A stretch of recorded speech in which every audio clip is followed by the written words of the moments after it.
In this poem, we find the speaker face to face with the enigma of God. Welcome to Ostracon, a podcast that translates fragments into the whole from which they came. Today we're reading Full Fathom 5 by Sylvia Plath.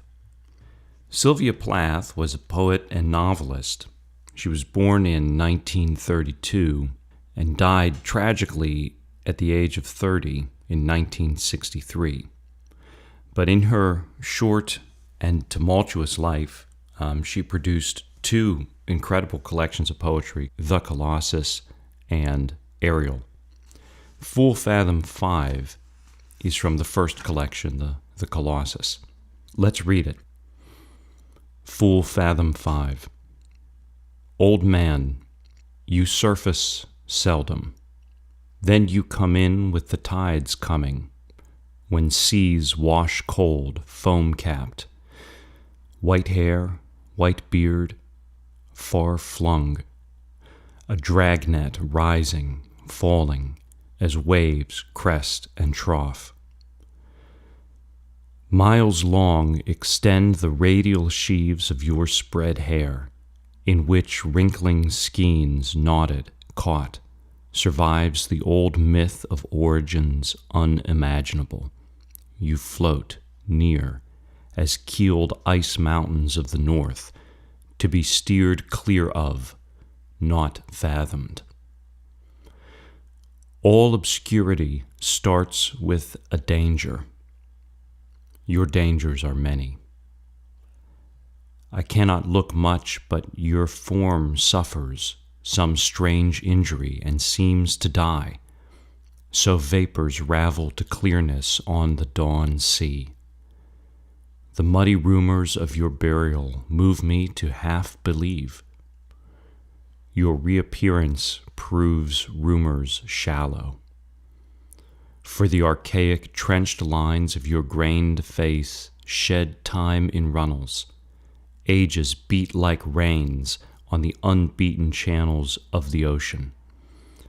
Such sage humor and durance are whirlpools to make away with the groundwork of the earth and the sky's ridgepole. Waist down, you may wind one labyrinthine tangle to root deep among knuckles, shin bones, skulls, inscrutable, below shoulders not once seen by any man who kept his head. You defy questions. You defy other godhood. I walk dry on your kingdom's border, exiled to no good. Your shelled belt I remember. Father, this thick air is murderous. I would breathe water. What incredible imagery and language. And we always put links to the text in the notes on these videos.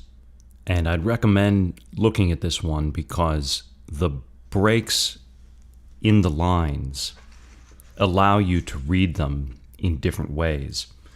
A great example is between the lines, to root deep among knuckles, shin bones, skulls, inscrutable, below shoulders not once seen. So there's a period between skulls and inscrutable, but they sit on the same line, so they have both a visual and a verbal connection. And there's a meaning, I think, to this idea of inscrutable skulls, because the whole poem is approaching this idea of the unreachable. And so you can read them and group them as I have syntactically, but there's a whole second level of meaning in the way that they are written. Another example would be a dragnet rising, falling as waves crest and trough. Miles long extend the radial sheaves. There's a period between trough and miles. So there's this image of the dragnet. Then there's this image of the miles-long radial sheaves of spread hair, but crest and trough period miles long, sit on the same line and visually connect also the length of the waves, likening the far flung of this submerged figure to the expanse of the ocean. So there's even more that you can do with this poem when you see it, and I'd encourage you to follow the link, and I'd encourage you to do this with all the links that we put in with additional material. A couple of important reference points help with the interpretation of this piece. The first is that the title, Full Fathom 5, comes from Shakespeare and is related to the subject matter of the poem.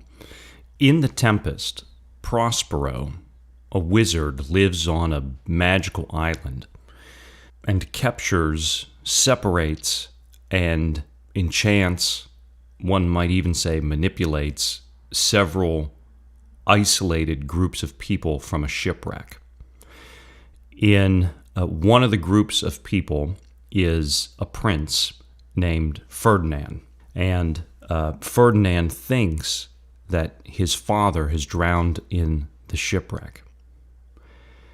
Ariel is a sort of spirit that assists Prospero on the island, and she speaks to Ferdinand about his father.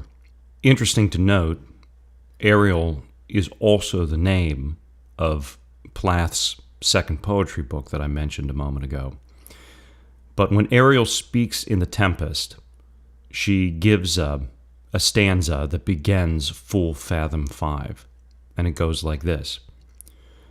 Full fathom 5 thy father lies, of his bones are coral made, those are pearls that were his eyes. Nothing of him that doth fade, but doth suffer a sea change into something rich and strange. Sea nymphs hourly ring his knell. Ding dong, hark, now I hear them. Ding dong, bell. So hearing full is all the same image of the lost, submerged father. You might also find it interesting to know that Shelley put lines from the same stanza of The Tempest on his gravestone in Rome, which says, Nothing of him that doth fade, but doth suffer a sea change into something rich and strange. But what's interesting about this in The Tempest is that Ferdinand's father is not actually dead. His name is Alonso. He's the king of Naples, and he's merely separated and hidden from Ferdinand at the time when Ariel suggests that he's actually lying at the bottom of the sea. At the end of the play, they're reunited. Another perhaps important reference point is that Sylvia Plath lost her father.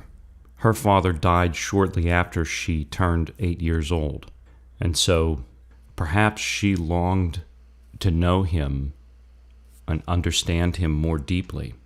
There is certainly a longing for a father-like figure in the poem. But when we look at the way that figure is described, it immediately suggests that the longing is for something more than a father. In this poem, we find the speaker face to face with the enigma of God. Let's take a look at some of this language to get a sense of the enormity of what the speaker feels is concealed. He comes in with the tides. He has Neptune-like features, white hair, white beard, far flung. A dragnet rising and falling. So you can imagine a huge net catching all the creatures of the sea, long and long, sifting through it. The speaker says, miles long extend the radial sheaves of your spread hair, all out, spreading in the ocean. You float near like an ice mountain, like a glacier floating, hugeness in size and deep. Most of the body of a glacier is underwater. Waist down, you may wind one labyrinthine tangle to root deep among knuckles and shin bones. You can almost imagine this figure coming up from the bottom of the ocean, rising up to the surface. It says, below shoulders not once seen by any man who kept his head. So almost entirely submerged, and maybe occasionally just a face visible. So there is, at the one time, a closeness to this image, because the speaker calls him Father.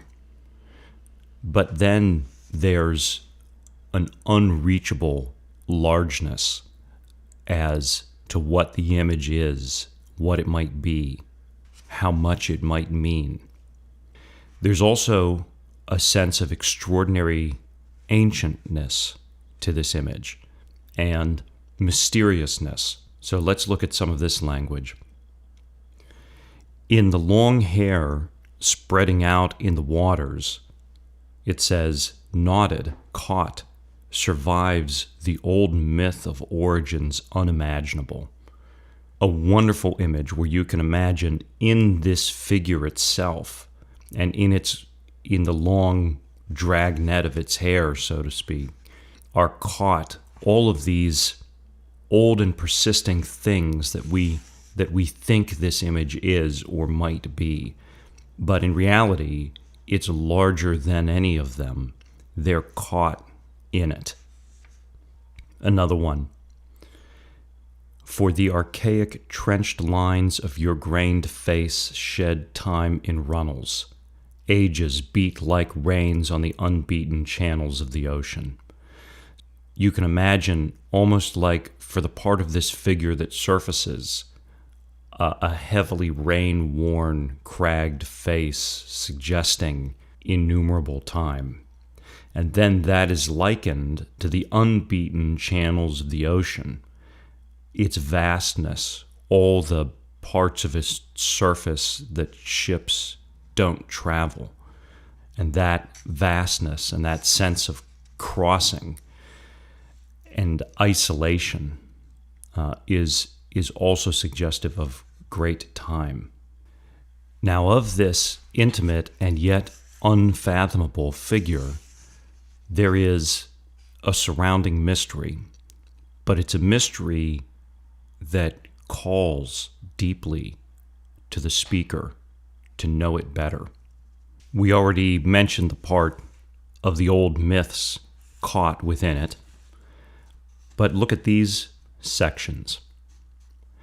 You defy questions. You defy other godhood. The grandness of this image is so big that it's beyond what can be known. And so you can ask, and there are things that the speaker finds. The speaker is able to perceive enough to internalize this bigness, but the fullness of it is, as the poem says, inscrutable. You defy questions, cannot be completely conceived by us. You defy other godhood. So even though this image, this figure is too great to be grasped, that greatness and even the mystery associated with it demonstrates that there can be no other. You defy other godhood.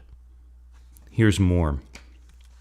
I cannot look much, but your form suffers some strange injury and seems to die. So vapors ravel to clearness on the dawn sea. And you can imagine if you've spent time by the water, how in the morning there's a mist, a fog on the water, and as the sun rises, the fog is chased away. And the speaker is referring to the fog here in the sense that it's there in a kind of transient and translucent form. But the longer and longer you look as the light comes up, it fades and fades. There's a kind of paradox here that this largeness, this mystery, calls us into it. It envelops us. And yet, we can't have it on our own terms. It has to reveal itself to us. I cannot look much, but your form suffers some strange injury and seems to die. In other words, I can't get to you with my own senses and close you up within a space that I can handle. It's too big. This realization is more evidence for the greatness of this mystery, that even our attempts to own it on our own terms fail and seem even maybe to destroy it. Now the line, one of the best in the poem, I think, all obscurity starts with a danger.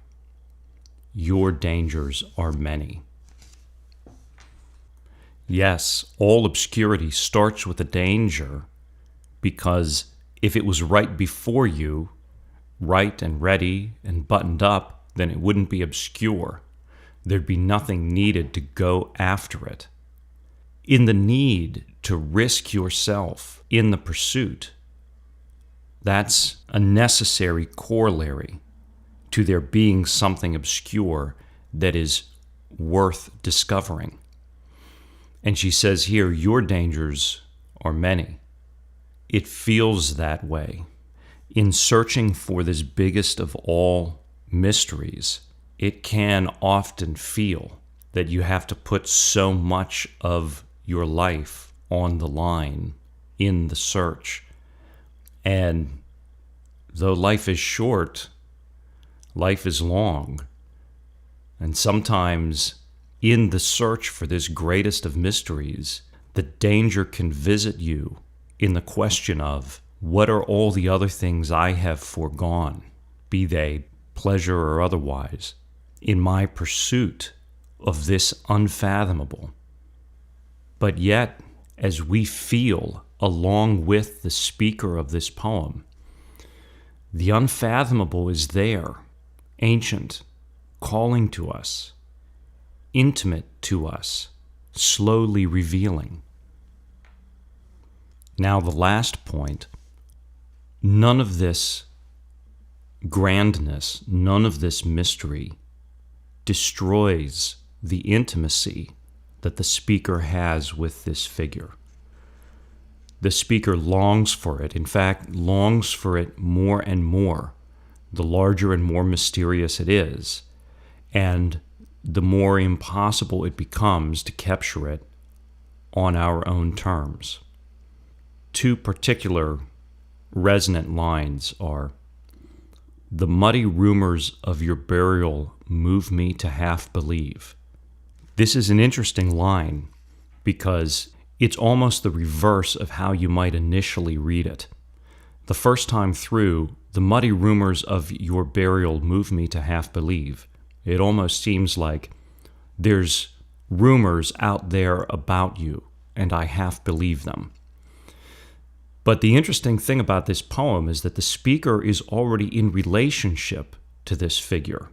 The speaker has images of the figure's hugeness, relationship to the size and the time, relationship to the mystery. The speaker is living with this figure. In fact, the speaker almost can't get away from this figure. So they don't need the rumors to get a sense of its existence.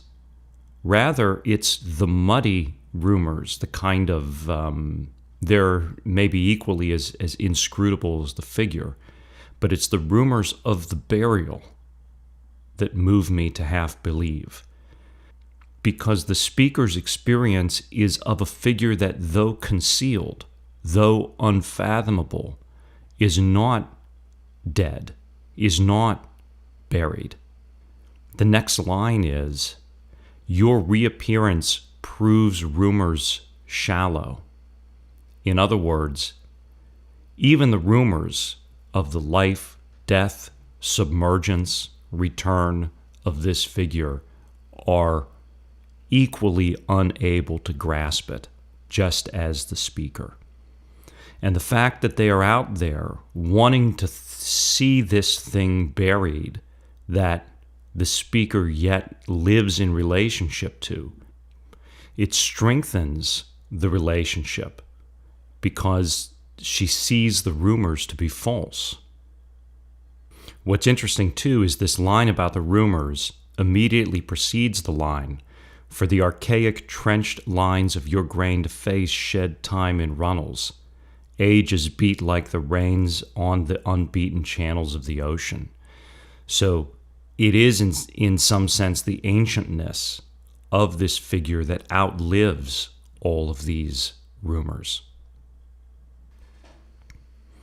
And this brings us to the poem's final dramatic conclusion on just how deeply this mystery calls to us. I walk dry on your kingdom's border, exiled to no good. That is, we live in the fall. After a perfect first creation, we've put distance between us and this great mystery of God. But we remember. The poem says, your shelled bed I remember. And then, Father, this thick air is murderous. I would breathe water. In other words, I want so badly to be with you, to finally understand this mystery, to finally grasp in a personal, a human, a physical way, as both a spiritual and a physical being, to be close to you and to get my arms and my mind around this unfathomable thing that is too big for me now. I want it so badly. I will go to where you are. I would breathe water. You are submerged here in this great and unknowable depth, and I am exiled here on the land, but I would go even where I cannot, even where my body will not allow me to go and live, to come to you and to find you out, you thing of things. All of this is suggestive of one of the famous lines from St. Augustine about God. If you understood him, it would not be God. In other words, if you think you know him, then you don't. He's bigger than anything that we could know. But yet, he's our Father, and we belong to him. This mystery enthralls and enraptures us, and it's one that is beyond our current comprehension. So I say again, this poem is a very personal, very experiential expression of our being face to face with the enigma of God. If you want to think about this in yet another medium, I would suggest taking a look at a Jackson Pollock painting, which is also called Full Fathom 5, and we'll put a link to it in the comments. It was one of the early paintings where he discovered his unique style. You'll see it looks like a turbulent sea, and there are sort of sea foam colors to it, but then also all the hiddenness that comes from its constant motion. And within the painting are hidden various objects. Many of them are trash, like caps from paint tubes and cigarette butts and things like that. But also hidden in there is a key. And it's kind of like these ancient myths caught in the long hair, in the great dragnet of this submerged figure.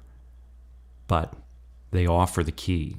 The key is there, caught in the submerged, waiting to be found.